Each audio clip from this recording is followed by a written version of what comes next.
Hello children, last class we saw about the action of restriction endonucleases and about the separation and isolation of DNA fragments according to the size. And today we are going to see about cloning vectors. Okay, already you know about vectors, plasmids, nothing but extra chromosomal circular DNA present in all bacterial cells, and even we are going to see about that cloning vector. And we know that plasmids I said now, and even bacteriophages also have the ability to replicate within the bacterial cell independent of the chromosomal DNA.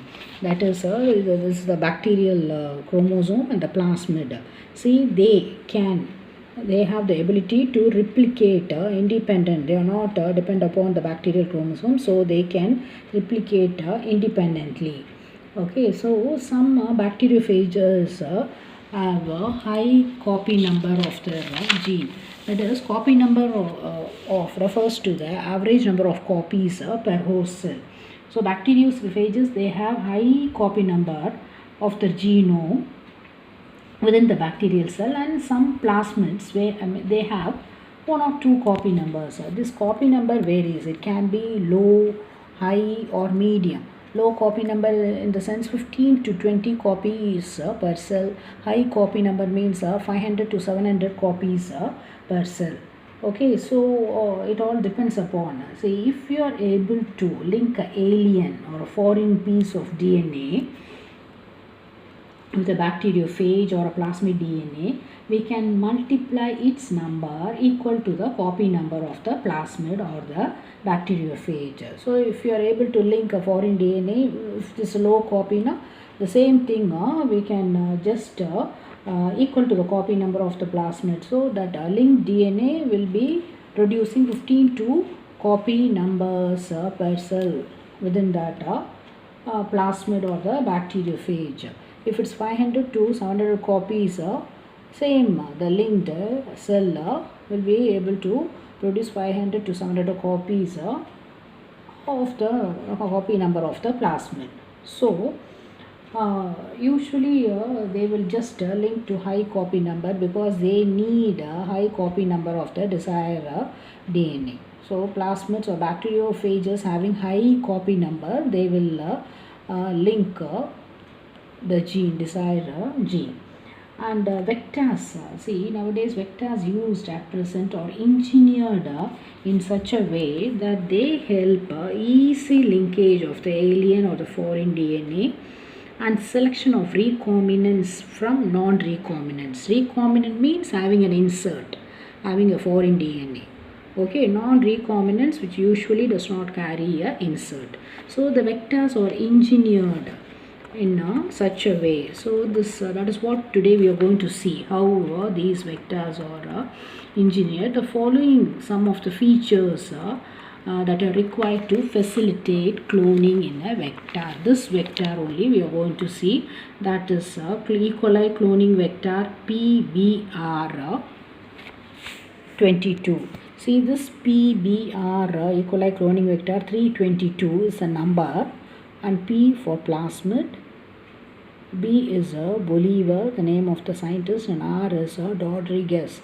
So only it is PBR 322 in the year 1974. Okay, so this is cloning vector E. coli cloning vector PBR 322. See, this plasmid vector we are going to see. See, I already said it has some features, okay, to be act as a cloning vector. So this, what are the features? It contains everything we are going to see. Selectable markers. See, in this cloning vector, that is PBR 322 cloning vector, only two selectable markers which is used. That is ampicillin resistant gene and tetracycline resistant gene. Okay, then it has got origin of replication, then ecoriocyte, that is action of the restriction enzymes, ecoriocyte. All these things we are going to see.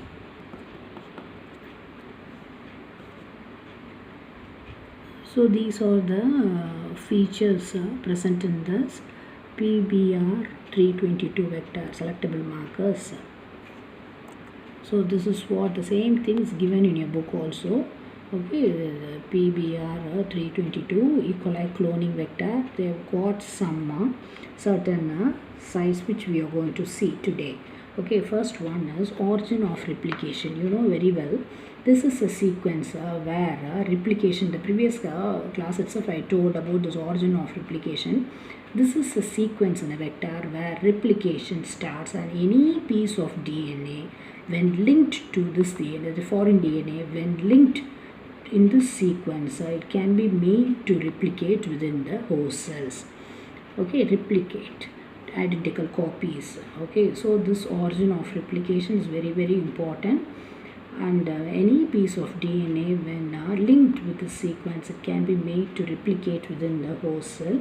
And this sequence is also responsible for controlling the copy number of the linked DNA. I said no, the high copy number or low copy number. Usually many copies of the target DNA, it should be, if you want many copies of the desired DNA or the target DNA, it should be cloned in a vector which has got high copy number. Usually they will select only vectors who's got high copy number. Okay, this is what the origin of replication. This is a cloning vector. Now next one we are going to see about the selectable markers. In this cloning vector, there are only two selectable markers. As you can see, ampicillin resistant gene, here tetracycline resistant gene. These two are the selectable markers, and these selectable markers they are used for identifying and eliminating the non-transformers and permitting the growth of the transformers. That I will explain what is that. Okay, usually the genes encoding resistant to antibiotics such as ampicillin, tetracycline and kanamycin, so many other antibiotics also used, but this in this cloning vector only these two are used as a selectable marker. I said what is the purpose of selectable marker? Which helps in identifying and eliminating non-transformers and selectively permitting the growth of the transformers. Okay, so that is the thing. Usually normal E. coli cells do not carry any of this resistant against these antibiotics. Okay, normal E. coli, they do not carry any of the resistant against these antibiotics. Then we are going to see about the cloning site, otherwise it's known as the recognition sites. See, here you have three sites. Okay, you know very well these cloning sites or the recognition sites for the commonly used restriction enzymes, and the restriction enzymes acts any of these three sites. These are the three, HIND3, BAMH1, all these three recognition or cloning sites present in this tetracycline resistant gene, and this PST1 is also a cloning site present in this. And one more thing is there in your book, it's given PVU1. Okay, whatever. Okay, see, any these three are the cloning site, and anywhere, okay, the DNA can be cut with the action of the restriction enzymes. It can be cleaved, any of these sites it can be cleaved to join the alien piece of DNA. If it is here this side, or here two sides are given, one more is given in your book, any of this it can be cleaved to join the alien piece of DNA.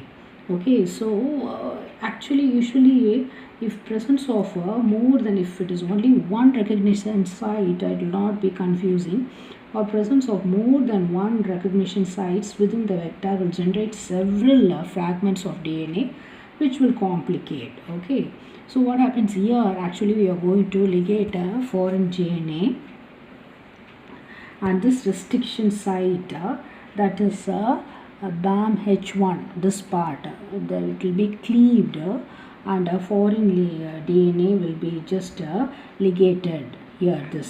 Here you have this tetracycline resistant gene.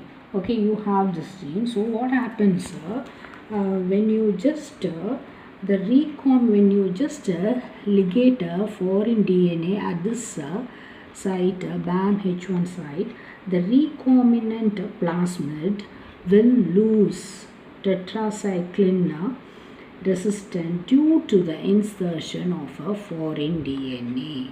Due to the insertion of a foreign DNA at this site, the recombinant plasmid will lose the tetracycline resistant gene. That means it becomes sensitive. That is the meaning for that. Okay, so the recombinant plasmid will lose a tetracycline resistant gene. So inside the host cell, we won't be knowing which is a recombinant and which is non-recombinant.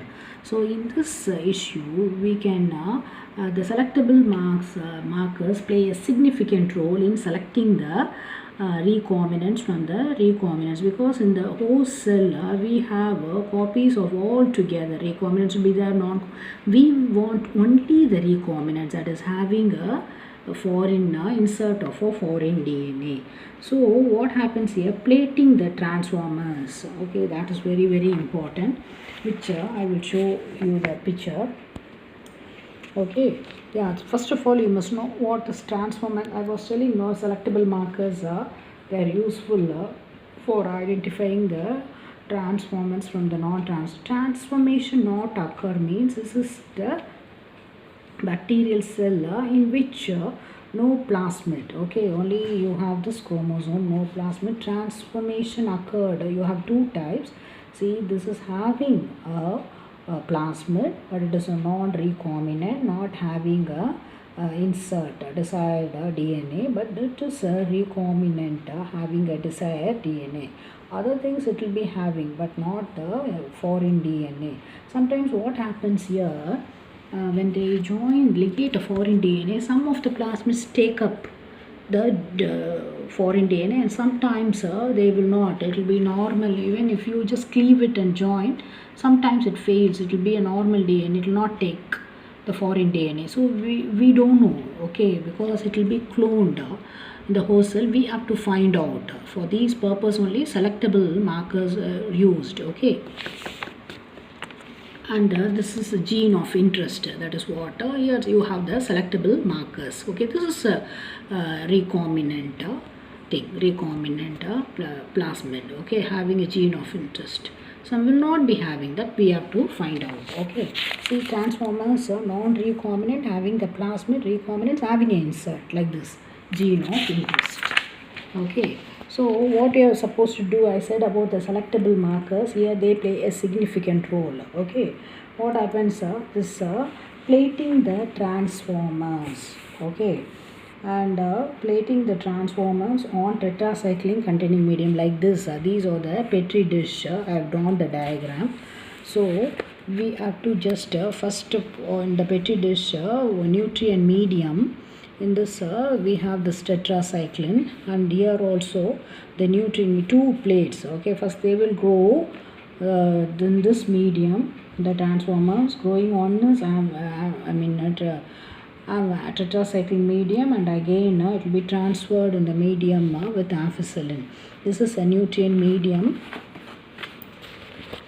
with ampicillin, okay. This is a nutrient medium with tetracycline. The colonies you can see here also colonies, here also colonies. The colonies will grow, okay. These are the non-recombinants. Non-recombinants will grow both in both the medium, but the recombinants, you know very well, recombinants will grow only in the ampicillin medium but not in the tetracycline medium, because you have ligated, okay, already you have ligated the foreign DNA in the tetracycline resistant, so they have lost the tetracycline resistant, so they become sensitive, they cannot grow in this medium, they can grow only in the ampicillin medium. So recombinants grow only in the ampicillin medium, so they will find out. In the selectable markers play a significant role in just identifying the recombinants from the non-recombinants. Then later they thought it is a very long procedure, plating having two plates, one growing ampicillin medium and tetracycline medium again, and then finding out it's a long procedure.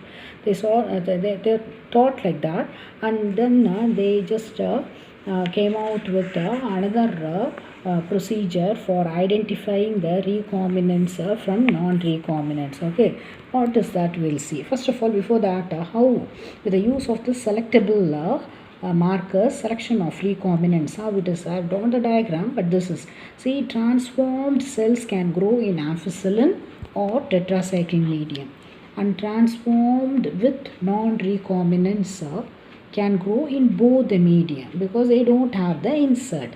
Transformed with recombinant which is having a linked DNA or a foreign DNA can grow only in amphicoelin medium and cannot grow in tetracycline medium due to insertional. Because of the linked DNA, they become inactive, so they cannot grow in tetracycline medium. So recombinant colonies can be easily selected. Though it can be easily selected, it is a long procedure, so they have just opted for the next procedure, some other procedure which we'll see. Okay, this is this also, this you just write this, you make a note. And this I said already, this is a normal E. coli with no plasmid. This is a normal E. coli, and this is a E. coli containing our PBR 322 plasmids. Here you can see, because they will be having the antibiotic resistant, they carry the antibiotic resistant gene. That is what vectors are engineered. See here, you can again either containing amphicoelin or tetracycline medium or tetracycline resistant antibiotic, or both, either containing all these things. Here you have this resistant thing, so they survive and produce colonies because anti-amphicoelin and resistant gene. So they survive and produce colony. It does not, no plasmid, they cannot survive. They does not survive. So like this also, to identify, we can do like this also. Okay. So this gene of interest, this is also for you to understand. See, same thing, our plasmid antibiotic resistant marker here, there also. Okay, this is a insert for Indian origin of transformation of plasmid, okay, into the bacterial cell. You are just putting into the E. coli cell. This is a bacterial chromosome, and you have to find out plating the petri dish on antibiotic medium, plating it. Okay, only transformers grow and they divide to form colonies. Only transformers, others they cannot. Okay, because they have this antibiotic resistant gene. So in this antibiotic medium, only the transformers will grow, not the non-transformers. They will find out by growing. You can see the bacterial colonies. Okay, this for you to understand. Okay, like this also. This you see this blue color colonies. Before that, we'll see what is the other method. Okay, this is the other method. Actually, that is to differentiate recombinants from non-recombinants on the basis of ability to produce color in the presence of a chromogenic substrate, either containing chromogenic substrate for beta. This is an enzyme, beta galactosidase. This is an enzyme. See what happens if in this recombinant DNA is inserted with a coding sequence. For you to understand, I have drawn this. This is a recombinant DNA. Okay, this is the recombinant DNA, and if it is inserted with the coding sequence of the enzyme beta galactosidase, what happens? This results in inactivation of the gene which is responsible for the synthesis of the enzyme, which is known as insertional inactivation.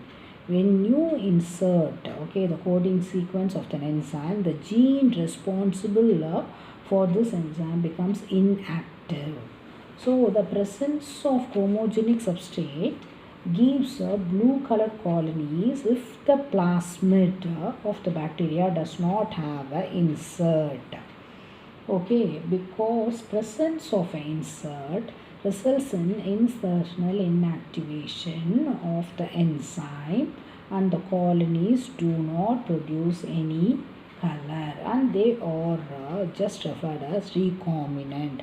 And the colonies producing blue colonies producing a blue color or blue colored colonies are referred as non-recombinant.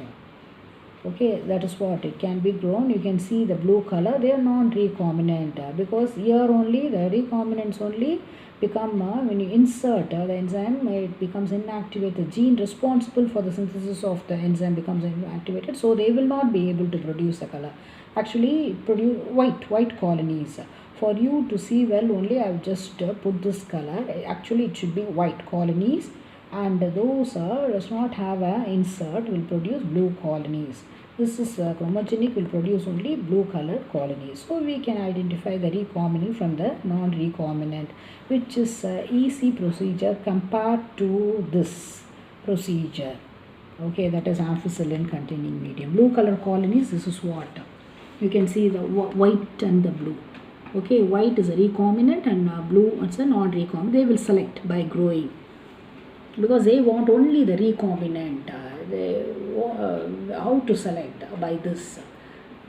Okay, because in the bacterial cell everything, all kinds of cells will be there, all kinds, recombinant, non-recombinant, everything will be there. We have to select. So that's all I think about the features in the cloning vector, how they select everything. And this is a very important question, and sometimes it comes for 5 mark. So please go through the notes what I have given, and even the diagrams you can just for you to understand, you can have it. And this insertion and inactivation comes separately for 3 marks. So please study well, and then we'll see about the rest of the things the next class. Thank you children, have a great day.